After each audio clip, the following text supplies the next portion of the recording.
How do you know your time serving and associating with the deaf community is well spent? What evidence do you have?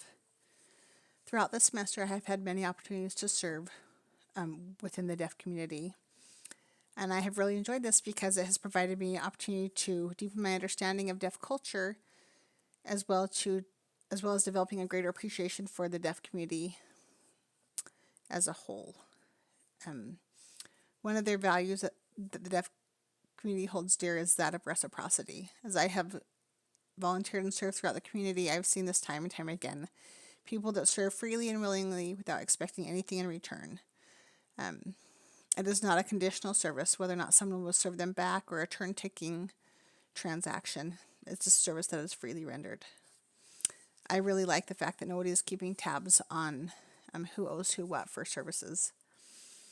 And I wish that the American hearing culture was more like that. For me, serving and volunteering in the deaf community is a small way for me to show my appreciation to them for sharing their culture and their language with me. Every time I have volunteered, whether it's the leader, the individual overseeing the activity, or participants have freely expressed appreciation for my time and my service. What improvements are you seeing in yourself internally and or externally as a person who is engaged in the deaf community? First of all, I have missed the deaf community. For about 12 years, I did not have a lot of involvement with the deaf community, and I really missed out because of it. As I have been more involved with the deaf community, I have been able to better see the deaf community's cultural values, as well as being able to recognize and identify my own values. One such value that my culture is typically bound by is that of time constraints. Throughout the course of the semester, as I have attended various activities, whether they be workshops or volunteered in a variety of settings, I have made a conscious effort to try not to let time dictate my presence there. And as a result, my interactions with others and conversations have been more genuine and more sincere, and on a deeper level because I'm not in a rush to get somewhere else. I've also become more conscientious of subtle acts of autism. And, for example, it is not uncommon for when somebody asks me what I am going to school for, and after I tell them I'm going to school to become a certified interpreter for the deaf, that they make comments such as, "What was that?" thinking they are funny.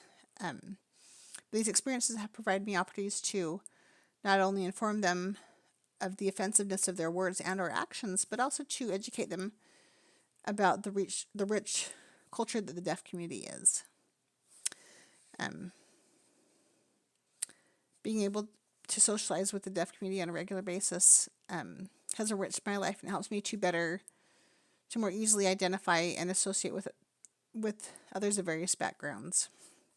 My life is better for my involvement with the deaf community as a whole.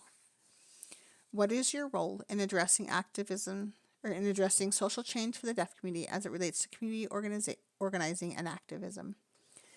As a concerned member of the interpreting community, upon finding out that the previously granted $30 million that was supposed to be allocated to USDB for the construction of a new building was frozen, I took it upon myself to write to members of the Executive Appropriations Committee to ask that they reconsider this decision. After receiving a few responses, it was actually thrilling to feel like my voice was important, that I was being heard. In the future, my plans are to become involved again with the Sega Lilly Center for the Abused Deaf. In the past, I used to be an advocate for them, and I feel really strongly about their mission and think it is an amazing organization.